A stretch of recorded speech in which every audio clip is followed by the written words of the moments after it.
Assalamualaikum dan salam sejahtera. Anda bersama saya Jasmine Obwaka dalam Buletin Awal ini. Jam ini kerajaan tidak berkompromi dengan faktor keselamatan negara di sebalik pelaksanaan dasar liberalisasi visa yang membolehkan pelancong China dan India berada di negara ini tanpa visa selama tempoh maksimum 30 hari.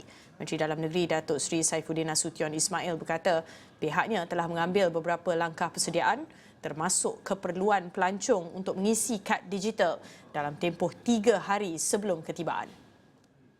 Buat masa ini, Saifuddin berkata, pelancong dari dua negara tersebut yang tiba masih boleh melakukan pengisian kad digital tersebut sejurus tiba di pintu masuk bagi membolehkan penyesuaian berlaku.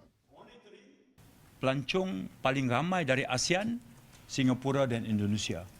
Pelancong paling ramai datang ke Malaysia di luar ASEAN, China dan India. Ya, the top two. Itu angka menunjukkan begitu. Baik. Kemudian, bagaimana kita buat? Jadi langkah yang kita buat adalah liberalisasi visa. Maknanya bagi negara-negara ini, mereka masuk tanpa keperluan untuk mohon visa. Apakah bermaksud kita kompromis dari sudut aspek keselamatan? Jawapannya tidak.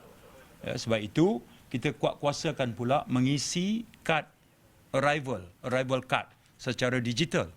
Ya, macam kita tengok kalau kita nak pergi ke Singapura, 2 hari, 3 hari kita kena fill up.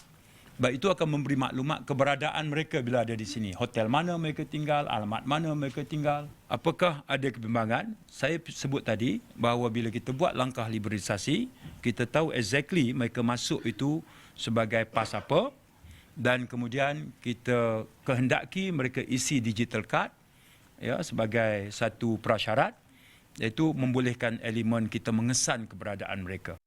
Beliau berkata demikian selepas sambutan KDN Madani dan Perhimpunan Bulanan Kementerian Dalam Negeri di Putrajaya pada Rabu.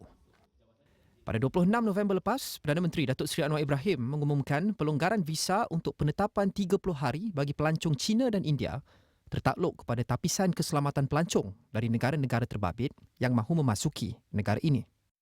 Negara-negara teluk seperti Arab Saudi, Bahrain, Kuwait, Oman, Qatar, Emirat Arab Bersatu, Iraq dan Iran serta semua negara Asia Barat termasuk Turki dan Jordan pula pada masa ini menikmati kemudahan pengecualian visa. Kemudahan kemasukan ke Malaysia tanpa visa ini juga turut dinikmati oleh 8 buah negara ASEAN yang lain yang membenarkan lawatan bagi tujuan sosial, melancong dan perniagaan sehingga 30 hari.